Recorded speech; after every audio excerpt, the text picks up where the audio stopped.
Mi intervención va a consistir en hacer una serie de reflexiones sobre la creación de palabras, la creación léxica, y desterrar una serie de mitos que a veces existen en relación con lo que antes se ha hablado, en cierta manera, esto de hablar bien, hablar mal, ¿no?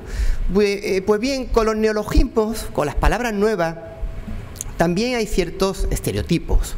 Esta palabra no existe, esta palabra es un neologismo, y si es un neologismo se mete dentro del grupo de palabras erróneas, palabras que hay que desterrar, porque a veces tenemos una visión excesivamente monolítica de la lengua, inmovilista. Y quien dice eso desconoce algo que decía un gran gramático como Emilio Alarco. Una lengua es una lengua en constante evolución. Y si no evoluciona, es una lengua muerta. Y si es una lengua muerta, no merece la pena ocuparse de ella. Por lo tanto, neologismos ha habido siempre. Hablamos de manera diferente porque la lengua evoluciona. Y yo me voy a encargar de las palabras. Y es muy difícil en las palabras hablar de errores. Evidentemente hay errores, pero menos de lo que se cree. Porque los errores se circunscriben a ámbitos muy concretos, y además hay que tener en cuenta que lo que antes era error, ahora puede no serlo. Menos ese error, un neologismo, una palabra nueva, porque alguien ha creado la palabra y esa palabra se ha generalizado, ha triunfado. Otra cosa que nos pueda gustar más o menos la palabra. O pensemos, si existe esta palabra, ¿por qué la sustituimos por otra? Pero son ya opiniones personales, pero no podemos hablar de error. Es muy difícil hablar de error en el léxico. Sí podemos hablar de error en la sintaxis, pero en el léxico es muy difícil hablar de error. Lo que ocurre es que habría que tener en cuenta, si he hablado de neologismo, saber qué es realmente un neologismo. Porque hablamos muchas veces de neologismo. ¿Y el neologismo qué es? Una palabra nueva. ¿Y qué es una palabra nueva? ¿Cuándo sabemos que una palabra es nueva? ¿Qué criterios seguimos generalmente para decir esta palabra es nueva? Porque puede ser nueva porque yo no la conozco, pero mi vecino la conoce y lo dice hace tiempo. Por tanto, hay algunos parámetros, hay algún método para saber si una palabra es realmente nueva. Hay varios parámetros que se dicen. Lo que ocurre es que todos fallan, de cierta manera.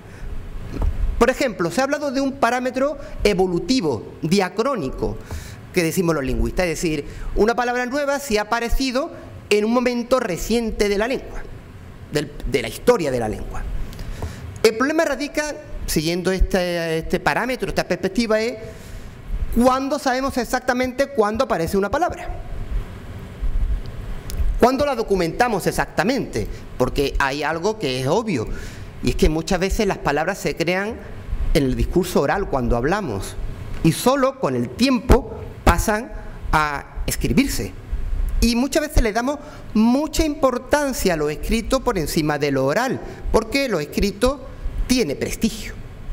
Evidentemente, porque de alguna manera en época en la que no se podía grabar, por ejemplo, no existía lo audiovisual, se recurría a la escritura, porque lo importante debía quedar escrito para las futuras generaciones. Luego lo que está escrito parece más importante de lo que se habla, porque las palabras se las lleva el viento, pero lo escrito permanece. De ahí que se le dé mucha importancia a la escritura, pero eso no implica, ni mucho menos, que palabras que se escriben y que se documentan en un periodo más o menos reciente no se hayan de alguna manera atestiguado en el discurso oral cuando hablamos. Pero ¿cuándo se utilizó por primera vez esa palabra en el discurso oral? Es muy difícil saberlo, prácticamente imposible. Evidentemente existe una serie de pistas siguiendo este parámetro, esta perspectiva de tipo evolutivo. Y es, por ejemplo, cuando una persona adulta dice, como dicen los jóvenes, como se dice hoy en día, ya establecemos una relación entre la juventud y los neologismos. Evidentemente, las personas jóvenes son más proclives a admitir vocablos nuevos, mientras que las personas de una edad avanzada pues se conforman con lo que en un principio han utilizado, pero todos hemos sido jóvenes, luego todos hemos sido más permeables a la utilización de nuevos vocablos. Otra cosa es que alguna persona quiera de alguna manera hacer un guiño al léxico de la juventud y, por ejemplo, diga, como dicen los jóvenes, yo soy un carroza. Claro, el que dice yo soy un carroza realmente es un carroza, porque los jóvenes ya no dicen carroza. Por lo tanto, ya somos conscientes de antemano de que el léxico va evolucionando y lo que en un principio parece que es propio de los jóvenes ya no es tan propio. Además, hemos cambiado un poco el orden de valores, para bien o para mal, en eso no voy a entrar, pero la juventud tiene prestigio. Es decir, existe una serie de parámetros de moda, de estética, dominada por los jóvenes. De ahí que muchas personas de edad adulta también intenten abarcar el léxico de los jóvenes. Entonces es muy difícil saber si realmente este vocablo es específico de los jóvenes. También hay que decir algo más, y es que muchos jóvenes se dice que están continuamente empleando vocablos muy marginales, propios del léxico argótico, etc. Es uno de los estereotipos. Hay otro que no es tan estereotípico, que es el léxico pobre. Sí, efectivamente, hay menor riqueza léxica.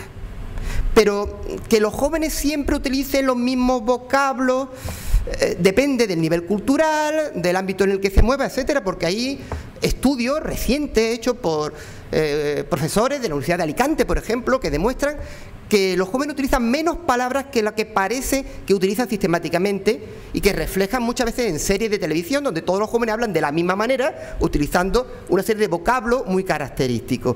Bien, solamente entre amigos, en ámbito de complicidad, estos jóvenes utilizan estos vocablos, pero cuando cambian de registro utilizan los vocablos habituales del español estándar, sobre todo si son jóvenes universitarios. Por lo tanto, esto también hay que ponerlo un poco en entredicho. Y además hay una serie de cuestiones que hay que tener en cuenta. Por ejemplo, yo estoy recordando un trabajo que se publicó hace algún tiempo de una profesora, Pilar Copanaga, que estudiaba el léxico empleado en dos películas. Una de ellas está basada en una novela, Historias del Cronen, no sé si algunos de ustedes lo han visto, una serie de jóvenes que pertenecen a una clase social media alta. Sin embargo, entre ellos, en su ámbito grupal, por solidaridad, por complicidad léxica, utilizan una serie de vocablos marginales habitualmente. Pues bien, esta profesora ha comparado el léxico que emplean los jóvenes en esta película, basada en una novela, con el léxico utilizado por los personajes de otra película anterior, 4 años anterior, del año 91, que se llama Deprisa, deprisa, de Carlos Saura, que algunos de ustedes también conocerán, que trata del ámbito también marginal. Pero los actores, en este caso, no son actores, son personas que conocen el ámbito marginal.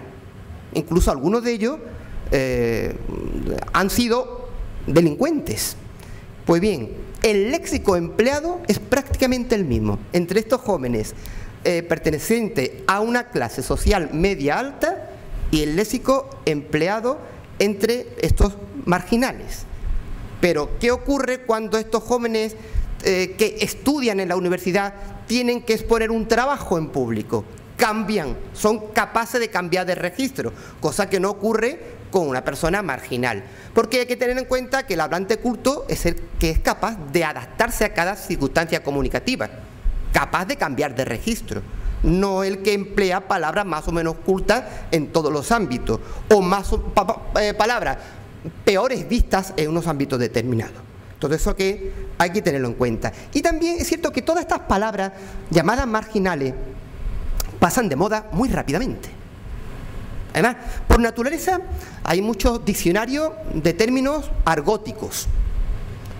Ya es una contradicción, porque una palabra argótica es una palabra que emplea una minoría de personas, generalmente pertenecientes al ámbito marginal, que no quieren que los demás sepan de lo que están hablando. solamente los que están dentro de su círculo. Por ejemplo, que son ámbitos que además son delictivos.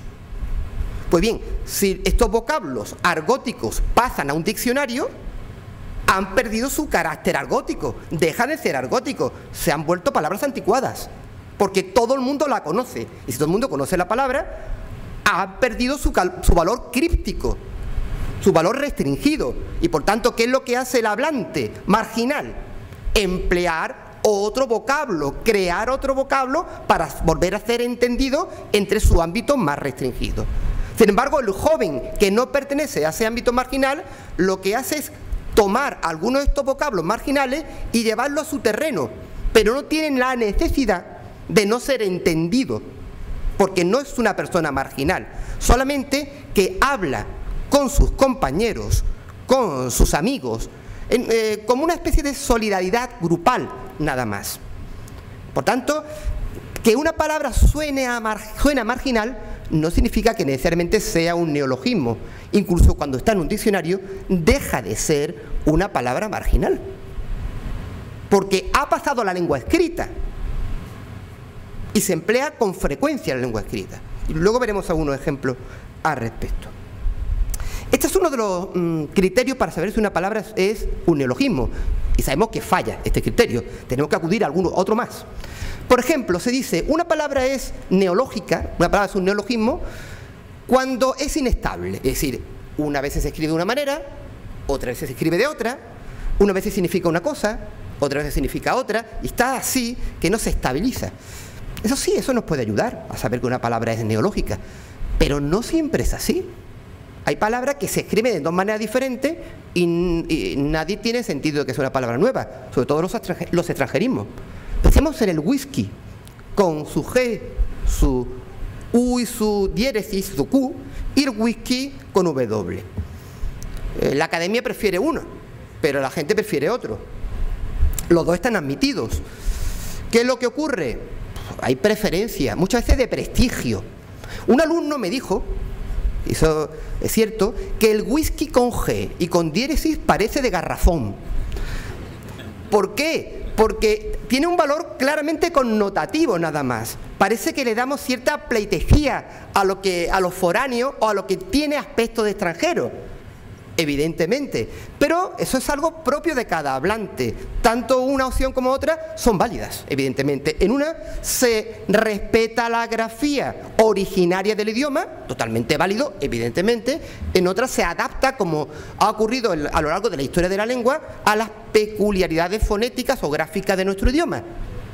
Pero ni en un caso ni en otro se puede hablar de neologismo. Lleva mucho tiempo y es inestable. Luego este parámetro tampoco es que valga demasiado. Hay otro parámetro, por ejemplo, parámetro sociológico, psicosociológico. Es decir, una palabra es neológica cuando el hablante siente que es nueva. Pero claro, lo que para una persona es nueva, para otra persona no es tan nueva la palabra. Depende de su experiencia, de su conocimiento, de lo que haya leído, de con quién haya hablado, de cómo se haya movido. Es un parámetro muy subjetivo. Entonces, evidentemente esto tampoco parece especialmente científico. Evidentemente existe una serie de pistas. Volvemos a cómo se dice ahora, cómo dicen hoy en día. Incluso el hablante pide perdón. Si se me permite el neologismo, dice algunas veces, como si fuera un pecado, ¿no? Tener la conciencia de que la palabra no es muy habitual, pero está creada de acuerdo con lo que el sistema permite. También es un parámetro que puede fallar. Y aquí tienen ustedes un texto de un gramático, Gregorio Salvador, que dice algo muy en relación con lo que acabo de señalar. ¿Cómo saber que una palabra es neologismo en un texto del siglo XIX o del siglo XVIII o de cualquier siglo? Uno lee átomo, la palabra átomo, en Becker y piensa, este sí, este es un neologismo, que le suena demasiado nueva, sobre todo para Becker, y piensa que lo es, pero no lo es. Átomo es una palabra que ya se usaba en el siglo XIV el infante don Juan Manuel. En cambio, no pasa sobre la palabra, por ejemplo, cereal o acordeón en textos del XIX. Alguien lee una novela del XIX, se encuentra escrita la palabra cereal o acordeón y no repara en que sea una palabra reciente. Sin embargo, eran palabras recién incorporadas, al menos desde el punto de vista escrito. Ya hemos hablado antes de la importancia de lo escrito frente a lo oral. Por lo tanto, dejarse llevar por la intuición nos lleva por caminos que a veces son discutibles. Lo mismo ocurre con el periodista cuando escribe. A veces cambia el tipo de letra, cambia la tipografía y pone en cursiva una palabra porque piensa que es nueva. Y lleva años utilizándose esa palabra, solamente que él no tiene conciencia de que lleva años utilizándose la palabra. Por tanto, todo esto también conviene ponerlo un poco en entredicho. Hay otro parámetro, el más habitual, el que dice que es más científico, más objetivo, aunque también tiene sus peros, el llamado parámetro lexicográfico. Es decir, una palabra es nueva si no está en los diccionarios. Y ahí me voy a detener un poco. Porque, ¿saben ustedes que hasta hace bien poco la Real Academia definía la palabra diccionario como obra, generalmente por orden alfabético, que incluye todas las palabras de un idioma? Eso ocurrió hasta el año 1992. Todas las palabras de un idioma. Es imposible. No hay ningún diccionario que pueda contener todas las palabras de un idioma. Y no por ello va a ser palabras neológicas. Pongo ejemplo.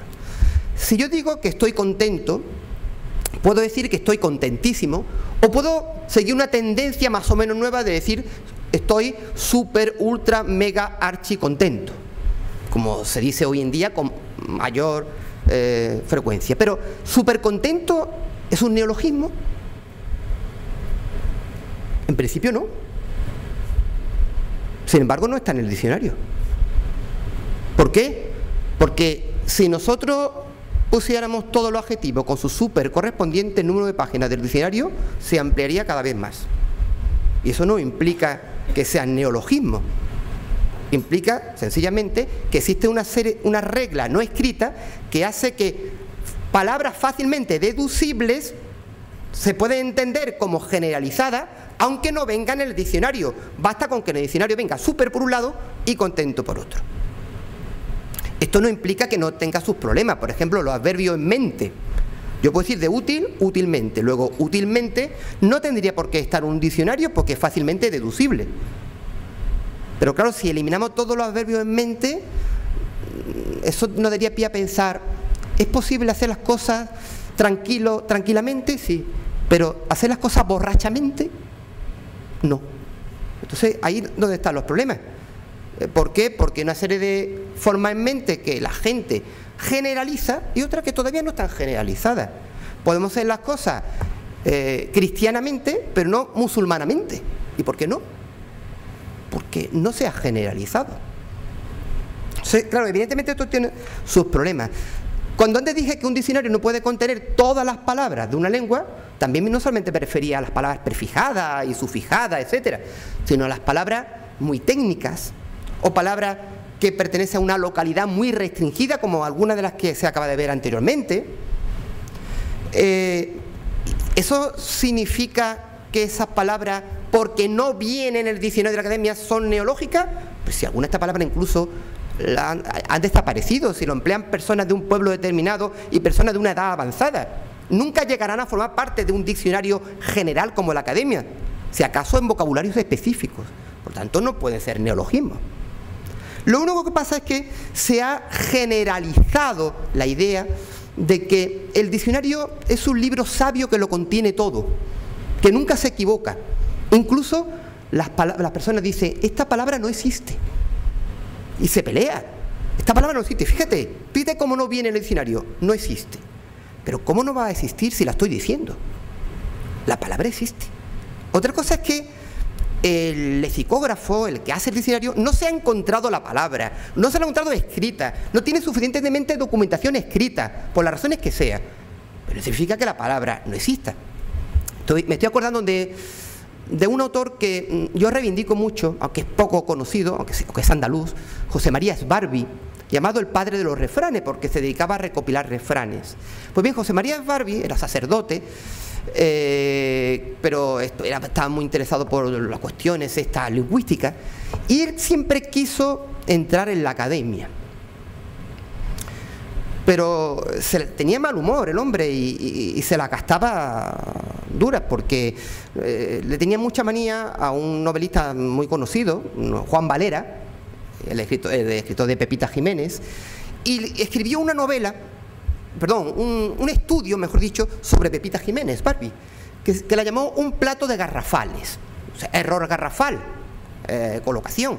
Pues bien, un plato de garrafales, un plato lleno de errores. Es decir, le hacía ver todos los errores que, a juicio de Barbie, cometía Juan Valera en su Pepita Jiménez. Juan Valera, que tenía peor carácter que es Barbie, y que era académico, dice: este no entra en la academia si me maten. Y Barbie jamás entró en la academia.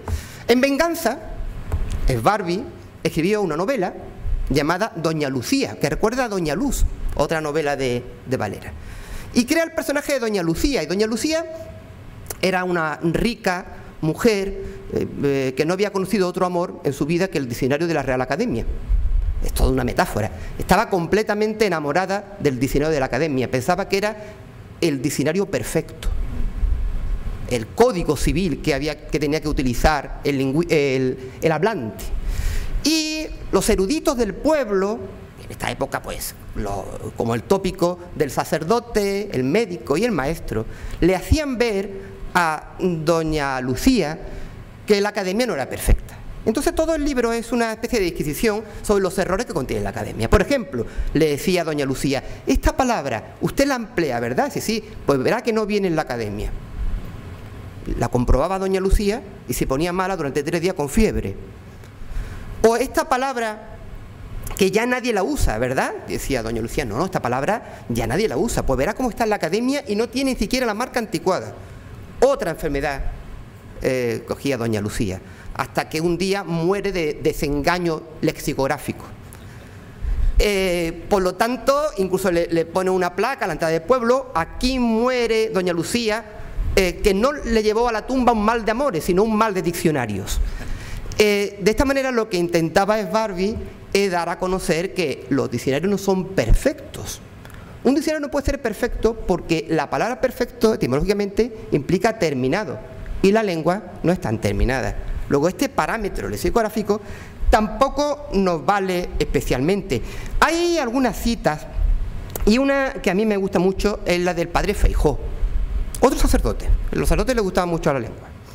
Y decía Feijó: así, aunque tengo por obras importantísimas los diccionarios, el fin que tal vez se proponen sus autores de fijar el lenguaje, ni le juzgo útil ni asequible. No útil porque es cerrar la puerta a muchas voces cuyo uso nos puede convenir.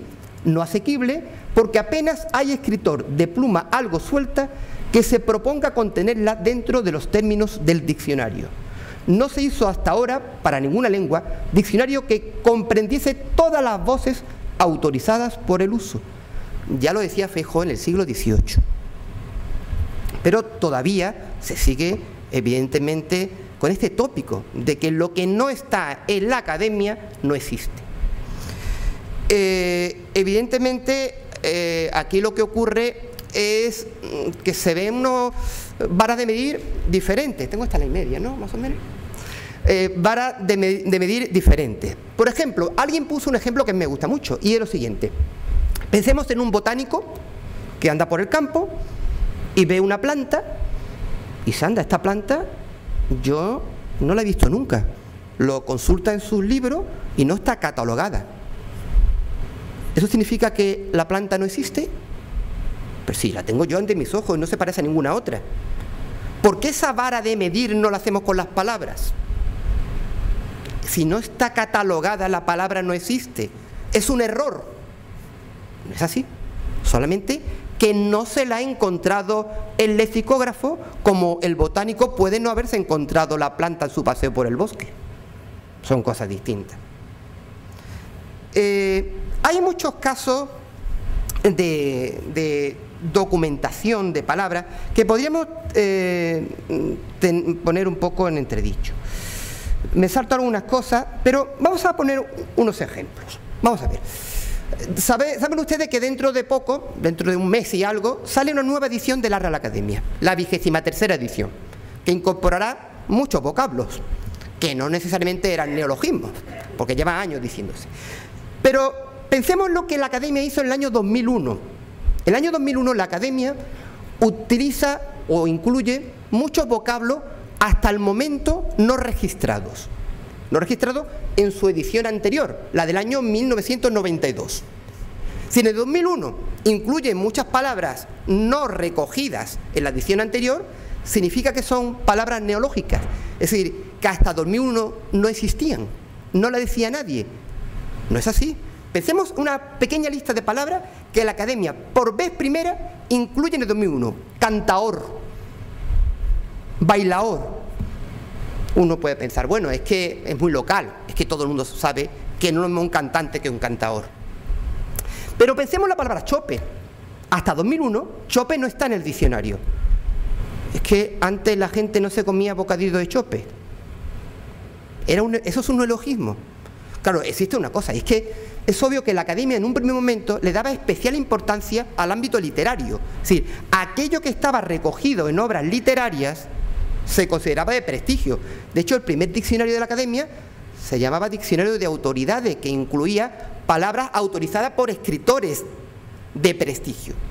Y claro, a nadie se le ocurre hacer una oda al Chopet. Evidentemente no es muy literario el Chopet. Pero cuando la Academia abre su documentación a textos periodísticos, publicitarios, etcétera, ve que hay muchos Chopet y lo incluye. Pero eso no significa que Chopet sea un neologismo, porque de pequeños estamos comiendo bocadillo de Chopet y no de 2001. Igual que los foie gras, igual que Fuet, igual que Tirita, que es una marca registrada y es una de las razones por las que hay problemas incluso judiciales con las marcas registradas. Currante, hasta el año 2001. Parece ser que hasta 2001 no existían los fachas, según la Academia, ni la litrona. Fijaos, la litrona lo incluye la Academia en la época de la botellona. Eso no significa que no existan litronas, pero en la época de la botellona o del botellón, según la zona, registra por vez primera litrona, o majara, o pasota, o borde en el sentido de mal carácter, o gilipuerta. Curiosamente, gilipuerta por vez primera la incluye la Academia de 2001, pero gilipollas estaba. Es decir, el eufemismo nace académicamente con posterioridad. Pijo, rompecorazones, yonki, pasma, policía, que ya perdió su valor críptico, porque si todo el mundo sabe que pasma es policía, ya no vale como término argótico, como dije antes. Senderismo, ovni, porque era una sigla y también se tiene cuidado con eso. Sondeo. Los sondeos comenzaron con la llegada de la democracia, pues luego evidentemente desde el 75, 76, 77 ya hay registro de sondeo y la Academia no lo incluye hasta 2001. Sobrepeso, hasta 2001 no había sobrepeso, cosa más rara. O teletienda, que llegó con las televisiones privadas. O guay, molar, mogollón, flipar, alucinar, palabras ya atestiguadas desde los años 75, 76, 77, incluso algunas antes.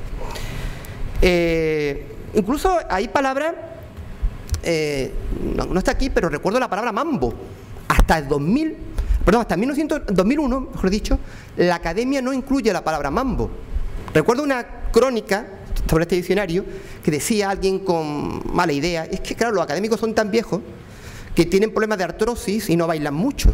De ahí que el mambo se den cuenta que existe en el 2001, cuando ya Pérez Prado iba por el mambo 2015, realmente. Bien, no era esto exactamente, sino era un cambio de mentalidad en la documentación. Es decir, no solamente se abre la documentación al ámbito estrictamente literario, sino también al ámbito periodístico, publicitario, etcétera. Entonces, había donde documentarse. Por eso ya no nos extraña tanto que la Academia incluya vocablos nuevos. En el 2014 incluye palabras como emplatar, como minicadena, que llega tarde, papamóvil, reorientar, etcétera. En la próxima edición ya están estas palabras y muchas otras relacionadas con el mundo de la economía. Cada vez aparecen tristemente muchas palabras relacionadas con la economía. La Academia va a incluir muchas, aunque yo he hecho en falta que todavía no haya incluido prima de riesgo, curiosamente, cuando todos estamos hartos de escuchar lo de prima de riesgo.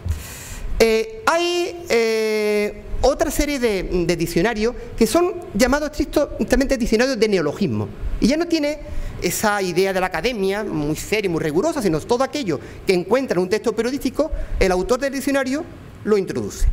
Por ejemplo, la palabra aquí hay un error, la palabra polifacético. Lo que pasa es que el Word me lo ha cambiado, me lo ha puesto bien, pero no es polifacético.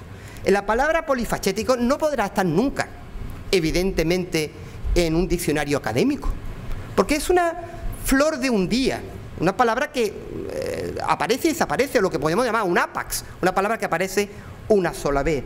Es un diccionario de neologismo que apareció hace algún tiempo y que define la palabra polifacético como persona polifacética de ideología ultraconservadora. Evidentemente es una creación periodística, sin más.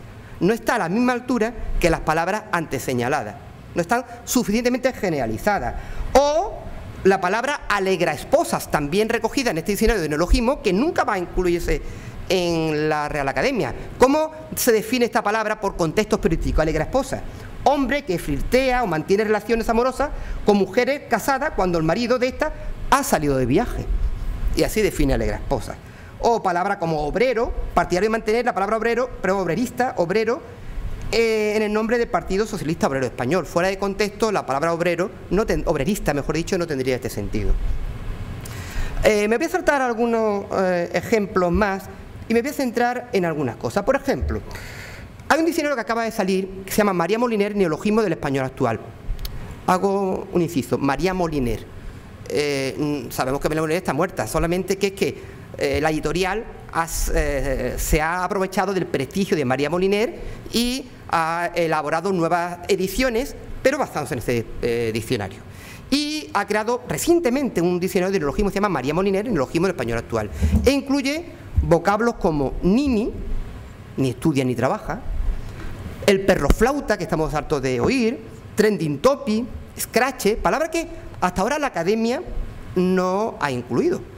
Y esto de perro flauta parece que tiene bastante documentación y tendrá que plantearse la academia qué hacer con ella.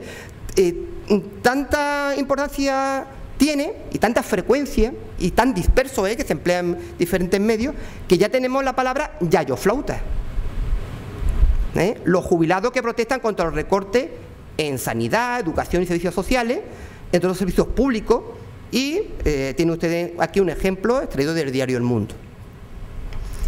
Hay otras incorporaciones de la academia en 2001 que llegan, pero llegan tarde y tarde. Por ejemplo, la academia en 2001 incluye la palabra EQ. ¿Alguien emplea la palabra EQ? Porque claro, a la Unión Europea, en principio la moneda la quería llamar EQ y después se le ocurrió llamarla euro. Pues bien, es cierto que los diccionarios tardan en incluirse las palabras, pero cuando entran ya no la sacan nadie de allí. Y EQ es una moneda que nunca ha estado en circulación y sigue en la academia, y en 2014 seguirá. La palabra LP aparece en 2001, en la época en que los LP ya eran prácticamente de coleccionistas. Y aunque sigan emitiéndose LP, evidentemente no es lo más habitual. La época ya no se utilizan ni los CD, imaginémonos los LP. Pero ¿cómo define la palabra LP la academia? Porque evidentemente también podemos pensar que un LP es una obra musical, mi último LP. Pues no, la academia lo define como disco de vinilo. Y así seguirá definiéndolo en 2014. Sin embargo, hay alguna que otra cita. Por ejemplo, el LP Tanto de Pablo Alborán es el más vendido en España en 2013, con más de 150.000 ejemplares, según los 4 discos de platino certificados por las listas de la Asociación de Productores de Música de España. Eso dice el Diario de Córdoba este mismo año. ¿Qué significa? Que todavía sigue utilizándose la palabra LP, pero ha cambiado de significado. Ya no es un disco de vinilo a 33 revoluciones por minuto, sino que es sinónimo de CD. Sin embargo, la academia lo define como disco de vinilo. O un caso que a mí también me llama mucho la atención, y es el caso de la palabra kilo. La Academia, en 2001, recoge por vez primera la palabra kilo en el sentido de 1 millón de pesetas. Pero es que en 2001 ya no estaba vigente las pesetas. Entonces, claro, alguien se puso a pesar, parece que en los años 60, pues a base de los antiguos billetes de 1000 pesetas, y 1 millón pesaba 1 kilo. De ahí que he ganado 3 kilos, 4 kilos, 5 kilos. El cordobés, sí, se dice que fue el cordobés. He dicho ese alguien porque es un mito y muchas veces no estamos tan seguros si el cordobés no lo escuchó de otra persona, pero lo generalizó él.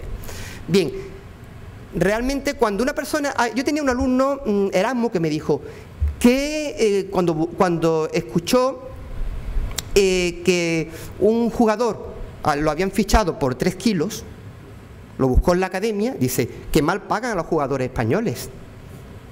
Claro, porque curiosamente, kilo ya no se emplea como 1 millón de pesetas, sino como 1 millón de euros, aunque no pese 1 kilo, y la Academia no se entera. Y en el 2014 sigue utilizándose con el significado de 1 millón de pesetas. Y aquí tienen ustedes ejemplos, no tengo mucho tiempo de leerlo, sacado de la prensa, sobre todo deportiva, 6 kilos para la temporada. El padre de Ocil ganó 7 kilos en el traspaso del Arsenal, pero no ganó 7 millones de pesetas precisamente, sino de euros. Siempre se han creado palabras. El problema está en saber si estas palabras se van a generalizar o no.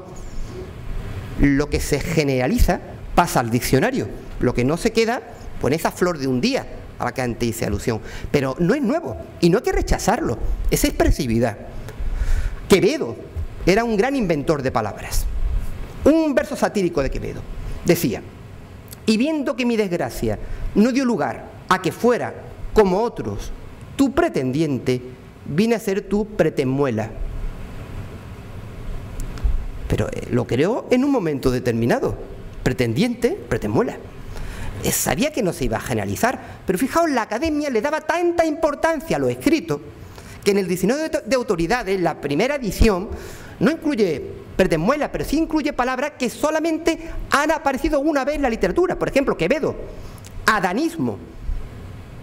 El concurso de gente desnuda, estos no son fallos, estoy respetando la grafía de la Academia, con el acento en la U, etcétera, la grafía de la época.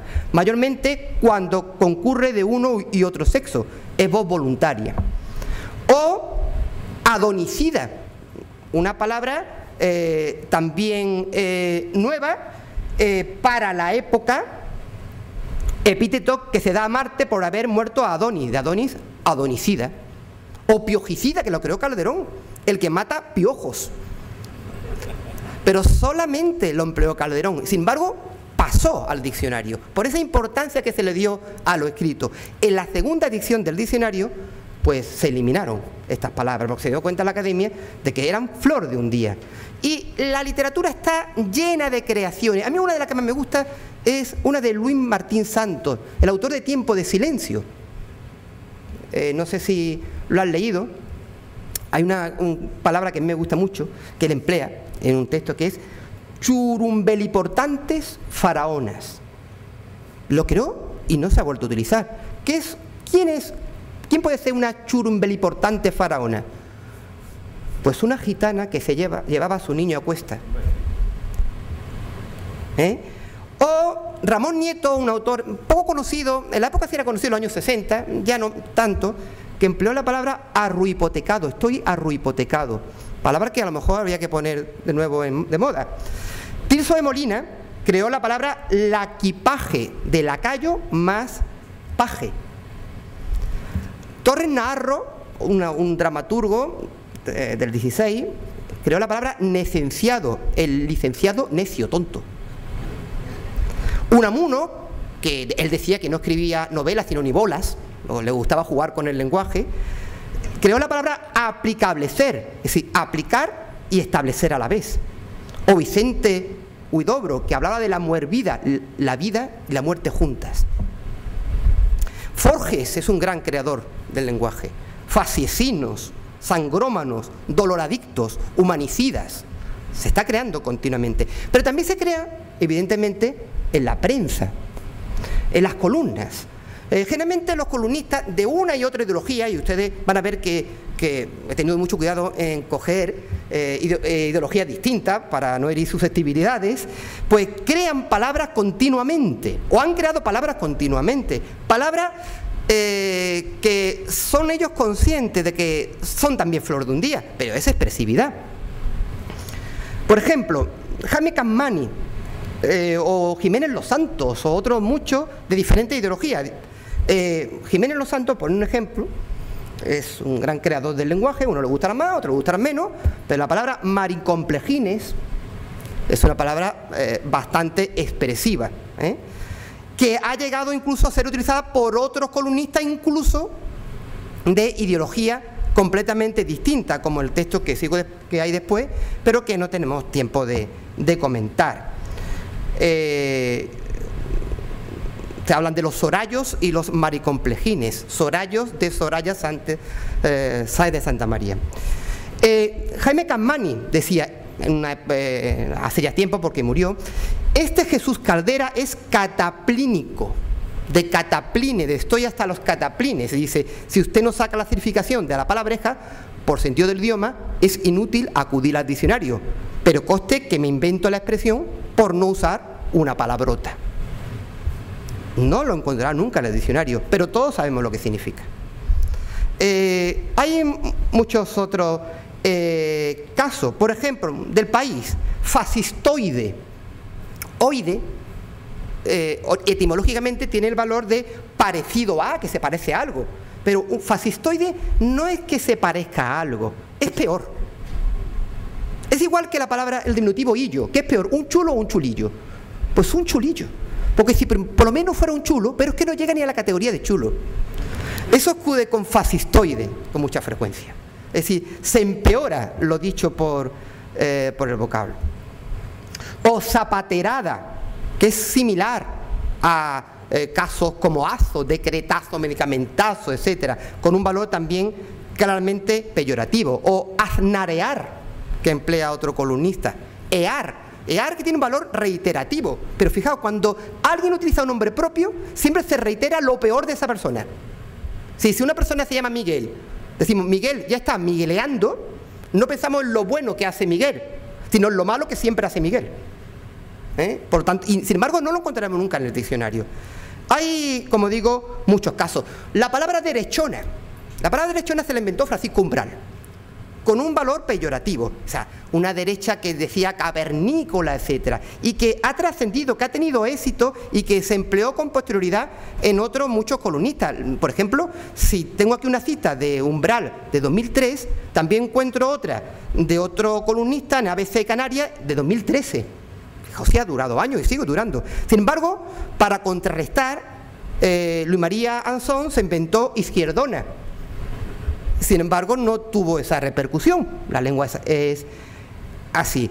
Bien, hay muchas veces las palabras podemos considerar que tampoco son inocentes. También creamos palabras para ocultar determinadas realidades. Recordemos a Orwell, que creó la neolengua, un mundo distópico donde todo está dominado por el horror. Y él llamó, por ejemplo, al Ministerio de la Paz, al ministerio que se encargaba de la guerra. Al Ministerio de Economía lo llamó Ministerio de Opulencia. Y los campos de concentración lo llamaba gozocampo, porque la gente estaba gozando. Evidentemente, estos casos eufemísticos lo que ocultan son realidades mucho más oscuras, mucho más crueles. Y en relación con esto, pues puedo recordar el caso de Klemperer, un filólogo alemán que vivió en sus carnes el terror nazi. Y era filólogo y estudió cómo las palabras relacionadas con lo mecánico, cómo las personas tenían que actuar de la misma manera, cómo la palabra uniformidad era un neologismo muy propio de la época, porque todo tenían que ser uniforme. Realmente las palabras de alguna manera reflejan la realidad. Pensemos un caso muy concreto. ¿Qué ha sido del mileurista? Que lo inventó una mujer que escribió una carta al periódico y dijo: yo soy mileurista, gano 1000 euros.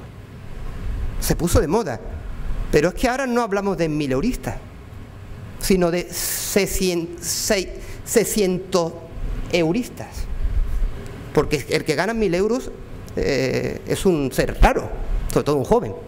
Por lo tanto, se refleja una época. Y iba a hablar, pero no tengo mucho tiempo, pues de la palabra matrimonio.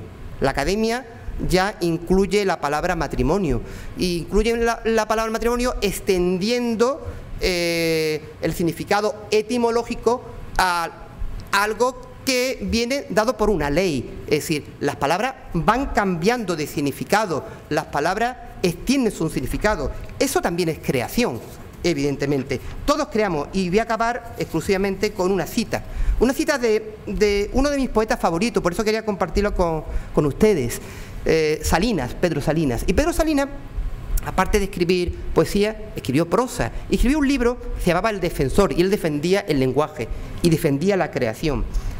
Y decía Salinas: el que escribe la lengua en situación pasiva usa las maneras usuales de expresarse, no más. El otro se alza al idioma en actitud de busca y de lucha, en actitud activa. Se afana por decir lo que siente, a su modo, no al modo general, esto es, con sed de creación. Yo le animo a todos a que sigamos creando. Gracias.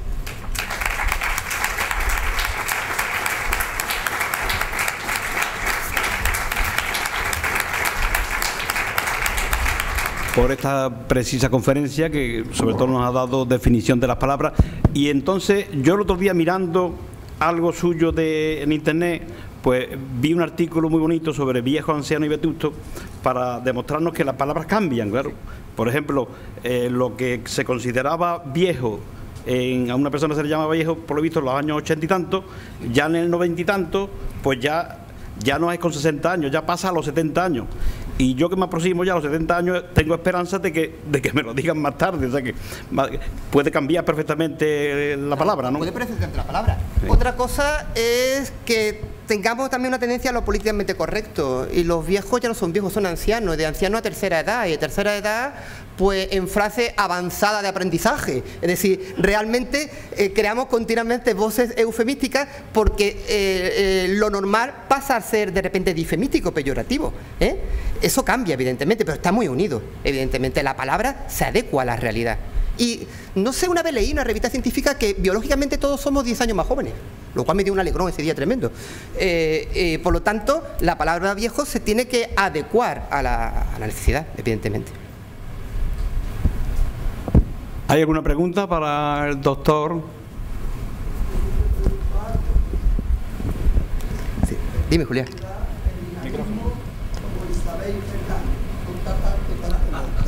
Sobre el dinamismo, ¿no? Con Inmaculada. En segundo lugar, vamos, yo es que los alumnos me enseñan tantas cosas. ¿Os dais los profesores cuenta, los lingüistas, cuando un alumno escribe pues los comentarios luego después de cuando sale, cuando un alumno y utiliza una palabra diferente porque no sabe si va a acentuar o no va a acentuar, o tiene una falta de ortografía, utiliza la palabra diferente, ¿no? Una palabra, si se dais cuenta.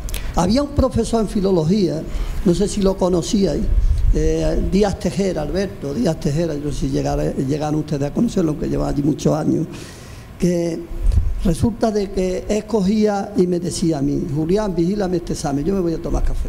Tú no te preocupes, digo, es que conmigo se copia, tú no te preocupes, yo en la forma de copiar sé el que sabe y el que no sabe. Yo lo que quiero es que se copien, ¿no? Era un sabio, ese hombre era un sabio, ¿no? Si yo quiero, yo te dejo a ti ahí para que se copien, tú no te preocupes, que se copien lo que quieras. Y dice, ahí yo determino quién sabe y quién no sabe.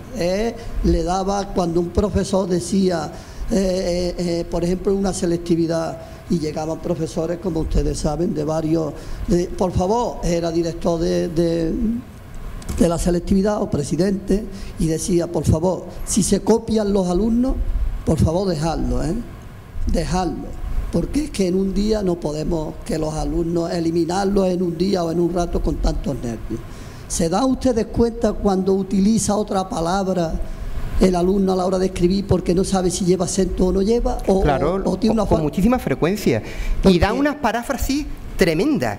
Pero es que también yo hago muchas veces, no solamente porque no sabe cómo poner la palabra, sino que considera que esta palabra es demasiado poco científica. Muchas veces cuando el alumno no sabe y tiene miedo al folio en blanco, lo que hace es alargar las palabras. Se parece al político.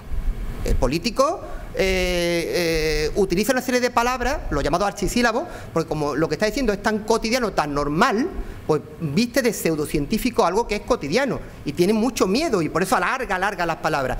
No solamente cuando le da vuelta para no poner la palabra que supuestamente no sabe escribir, sino cuando no sabe el término científico, pues se inventa otro término científico alargando mucho la palabra. De esta manera intenta devestir de académico aquello que no es más que un desconocimiento de la realidad.